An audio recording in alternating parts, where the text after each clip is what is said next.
It is Tuesday, August 21st, and I just pulled into the parking lot at work. It's about 7 o'clock.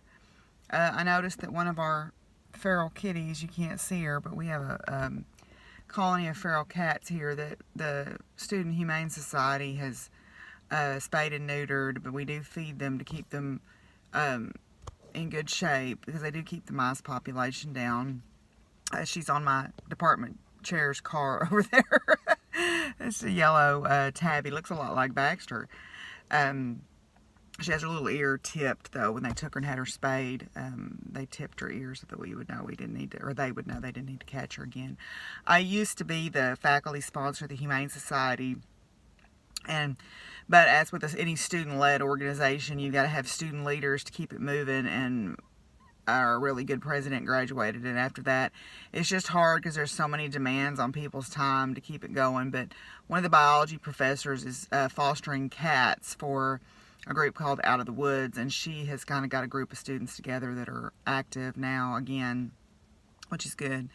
In fact, I just took the I had a live trap in my office for a couple of years, and I just took it down to her office the other day and gave it to her so that they could continue using it. Beautiful morning here. It's clear as a bell, and it was like 65 this morning when I went out. It definitely is starting to feel the tinge of fall is coming, which is good. You know, I always love the change of seasons. Plus it means Halloween's on the way. Yay!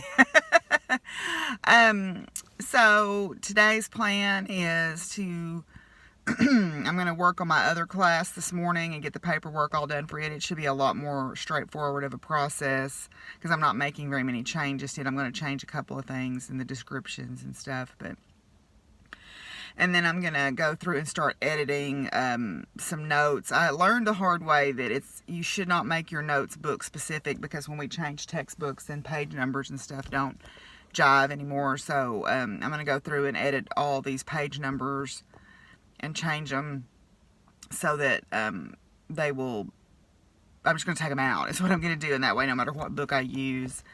The same basic information is in every physics textbook, as you can imagine. So I'm just going to take the page numbers out. And then after that, I'm going to start editing my reading quizzes, because for my majors class, I give reading quizzes every week.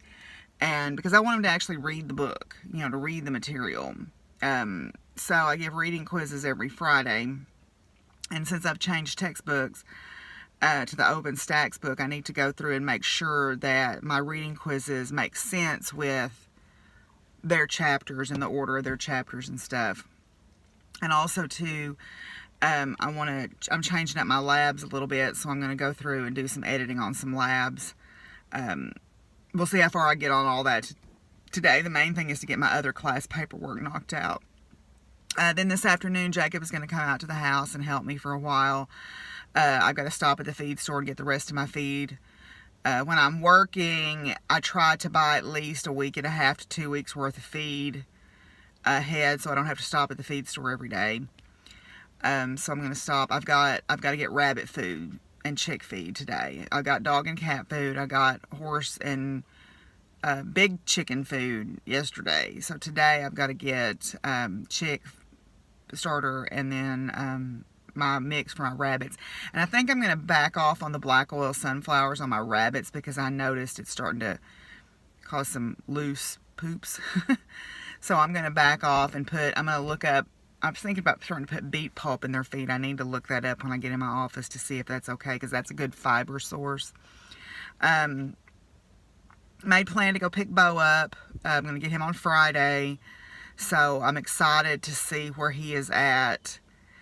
And there may be a chance I can get on him and ride him, which that would be just amazing if I could. I've never actually sat on a baby that I've raised. So he would be the first one. And so I'm excited to get to do that. I hope it all works out.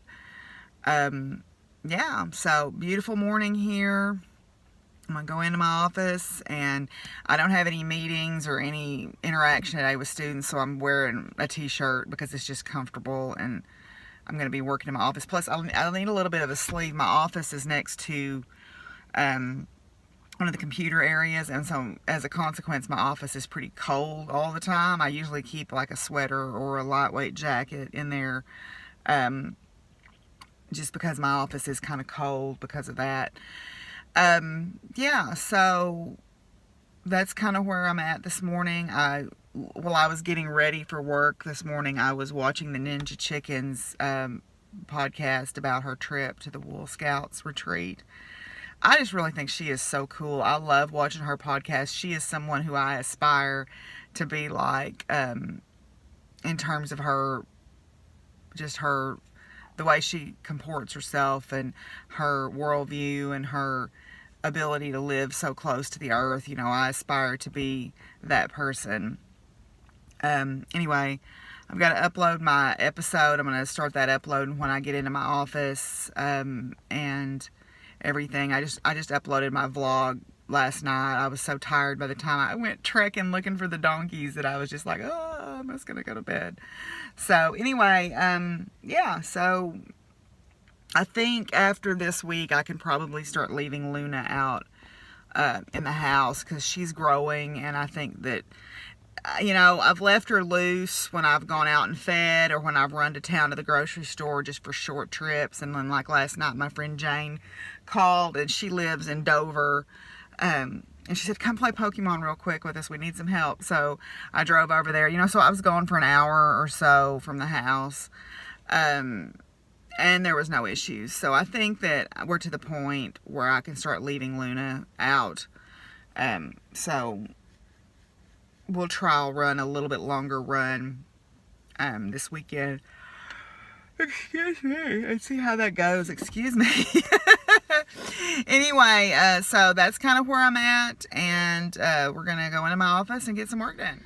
Well, I got my other class paperwork finished, so I am going to go for a walk for a minute and just kind of get some fresh air and stretch my legs.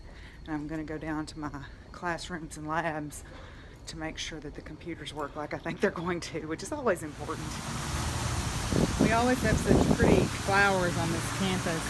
These coleus, when they go to seed, I actually go around and collect seeds from them. Which I don't know if you're supposed to do that or not, but I figure they're just going to throw them away anyway. So, they have really pretty flowers. See, like that one, I'll come back in a week or so, and those will be ready to get. Fountain. The students like to put soap in the fountain. That's bad because it costs about $10,000 to fix the filters. So they get in bad trouble now if they do it, but it happened a couple of times when they first built it.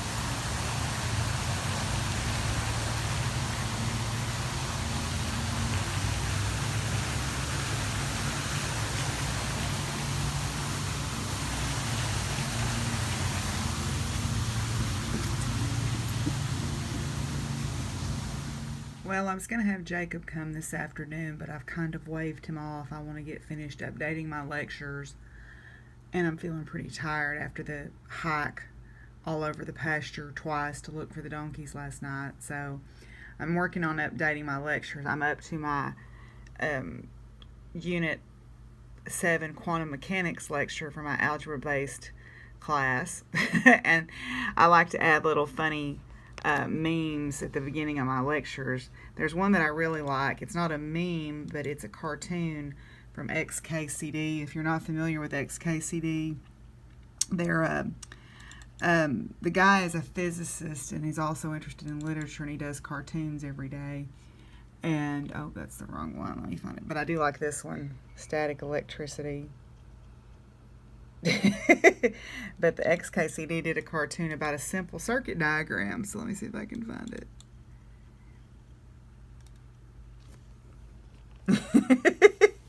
I love this. It's hysterical. I like some of the funny ones. There's things in there that makes me like magic smoke, bat signal, and then hire someone to open and close this really fast.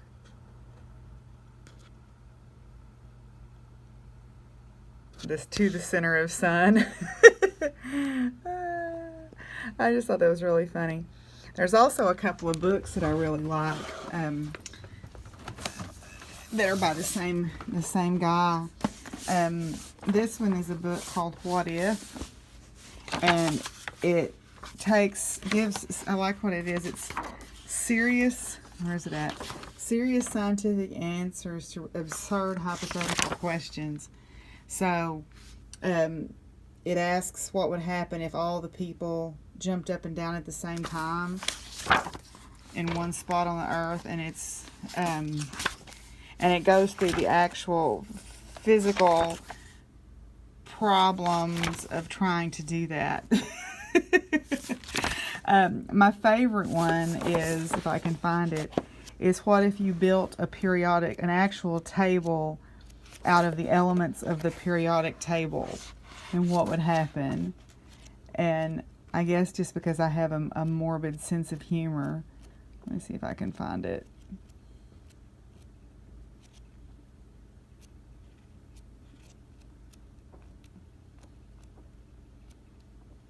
Let me see. Oh shoot, of course I can't find it because I want to right now. Let's see. Periodic wall of elements, page 35. Okay, so what would happen if you made a periodic table out of cube-shaped bricks that were made of each element? Basically very bad. So you start out with hydrogen and helium, no big deal. And then you've got carbon. These are all gases, but then it's like the lithium would immediately tarnish. The beryllium is pretty toxic, so you should handle it carefully. And then what happens is you start getting more stuff, and you start noticing that you don't feel so well. And then by the time you get down to the next level where you've got iron and cobalt, it gets really, really bad. And then you just keep adding. You know, things are on fire. Right? And then now the person's gone, but, you know, then we get to astatine, which is radioactive, and these transuranic or evil elements. They're so unstable you can only make them in particle accelerators, and they don't vanish quietly, they decay radioactively. So very bad things. Anyway, or the other ones where everybody jumped. What if everyone stood as close to each other as they could and jumped, landing on the ground at the same instant? Well, basically what would happen is that if you put all the people in basically what is Rhode Island, then there becomes this massive traffic jam and everyone dies because they run out of food and all this stuff. So it's kind of, I mean, it's kind of morbid, but it's kind of funny because he actually goes through the scientific analysis of it. The other one that's my favorite is Thing Explainer, which is complicated stuff in simple words, where he has to take the 1,000 most common words at the time, you know, to provide explanations of fairly complicated stuff.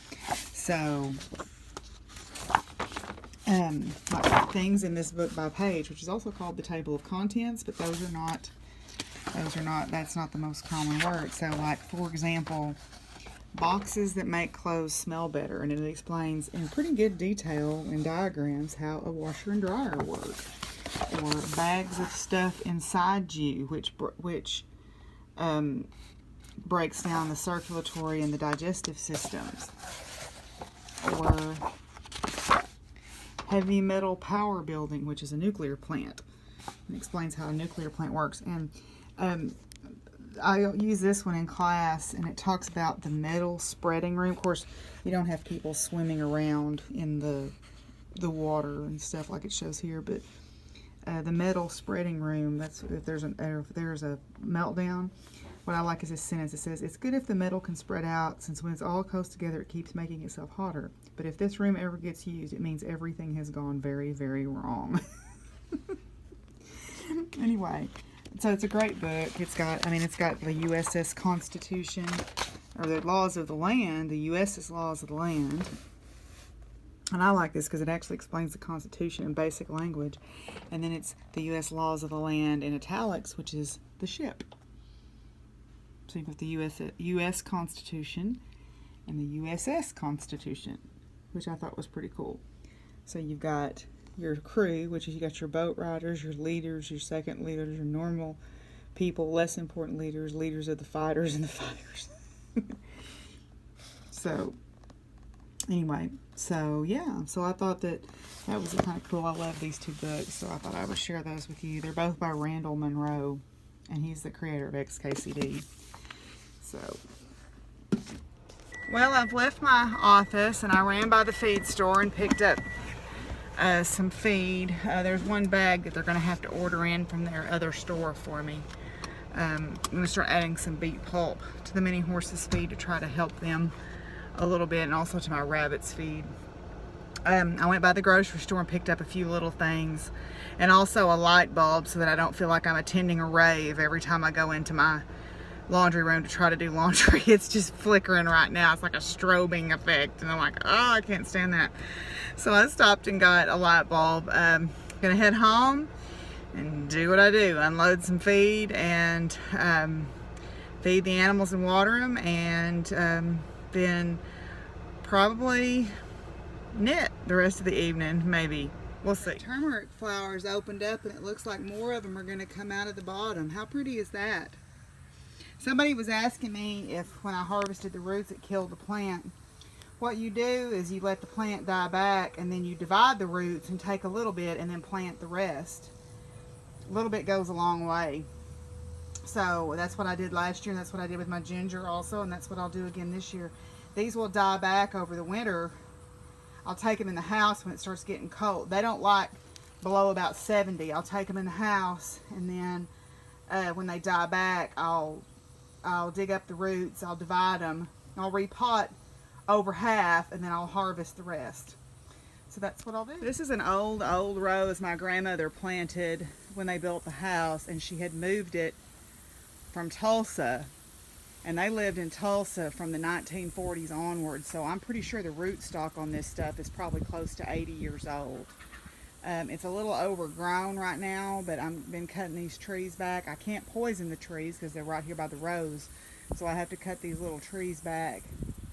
But it seems to be doing okay. It's blooming anyway, so that's a good sign. Gusty's enjoying her supper while the minis are eating. I put her out in a little separate pen so that she doesn't take away all their food. The grocery store had hearts of romaine on their marked down produce for $1 for a big bag. So guess what the bunnies are getting as a treat tonight? Even the babies are getting in on the action.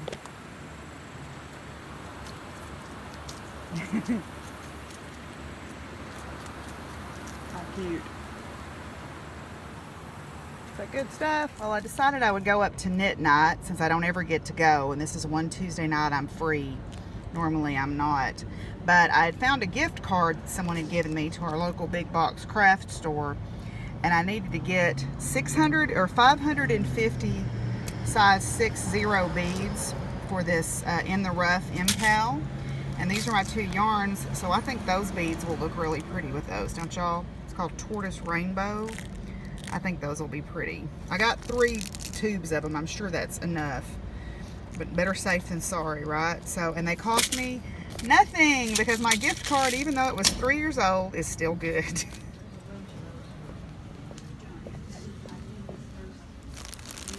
I want a fox hat and I want a unicorn hat.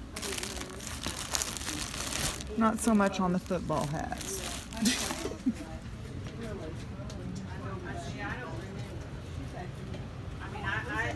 And I want this bag.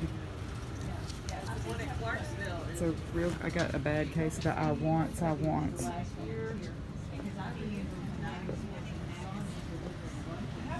on that rack there. I've done that a time or two. Because you're right, it is over by the post office sort of kind of. Yes, I do.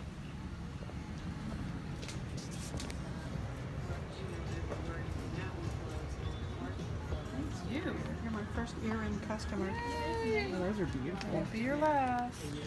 I want to see. Oh, those are awesome. I love dragonflies. Aren't those beautiful? Those are awesome. And then this is a little ornament. Oh, yeah. Isn't that Cool. cute? Yeah. Christmas Eve, you know. When they had the outlet store, and then they closed it. Well, they had one here in Boston, that was, yes, but that's closed. 10 years since the shop, like a month after the shop opened. My mom had taught me when I was an adult, but I was born a crocheter. And so the shop opened here, and I went in, and she was teaching somebody else, and I kind of just came along and picked it back up. It was basically sending up what wasn't selling in the hospital. So it was like,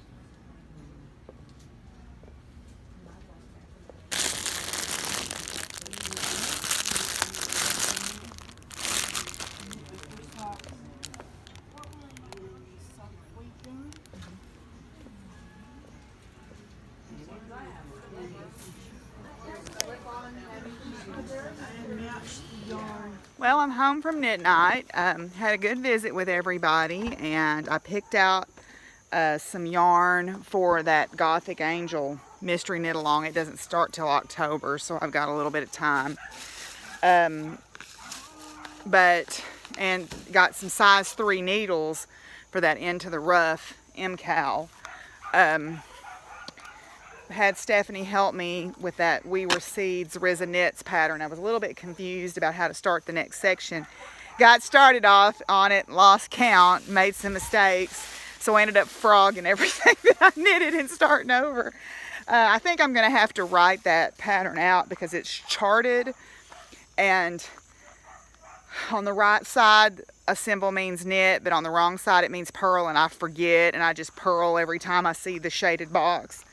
So I'm going to have to write out the rows so that I can not make that mistake.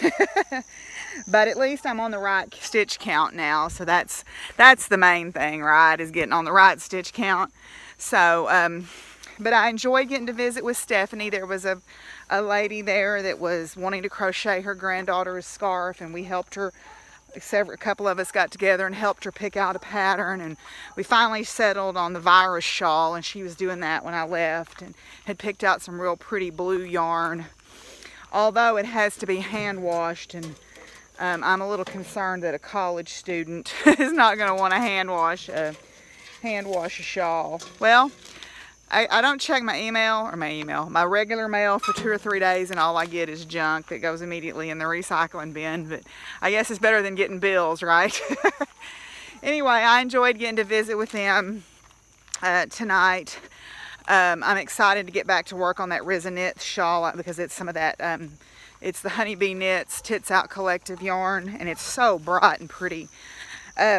So I think I'm going to end with this here tonight. I'm just going around and putting everybody up and checking on everybody one more time before bed. I'm probably going to give the ponies a little bit more food. They're looking at me over the gate here. So, yeah, so I don't usually listen to music in my car because I find music to be very evocative. It brings back memories, and sometimes they're good, and sometimes songs remind me of people. And one came up tonight on my shuffle that I was like, oh, I should stop playing that, and I went ahead and listened to it, and yeah, anyway, so that's why I usually listen to podcasts or NPR in my car. But anyway, so I hope you guys are doing good. I've got a little bit of a headache. I don't know how come exactly, but I did enjoy going to knit night and getting to visit with everybody. I always appreciate Stephanie for hosting that, because I know there's a lot of things she could be doing with her Tuesday evening, so I'm proud that she had that. This will be the only chance I get to go this semester, because normally I have lab on Tuesday night, so I'm glad I got to go tonight and sit there and visit. Yeah, so I'm going to end it here tonight. I hope y'all have had a really good day. The moon is really pretty again tonight. Oh, you can't see it for the light. There it is. Well, let me get over here. See it there? It's a waxing gibbous moon. It's between first quarter and full. But anyway, so I hope y'all have had a good day too. And we're gonna get on and take my shower and head to bed pretty soon here. And I will see y'all tomorrow. So until I talk to you tomorrow, be good to each other, take care of each other, and peace out, y'all. Bye.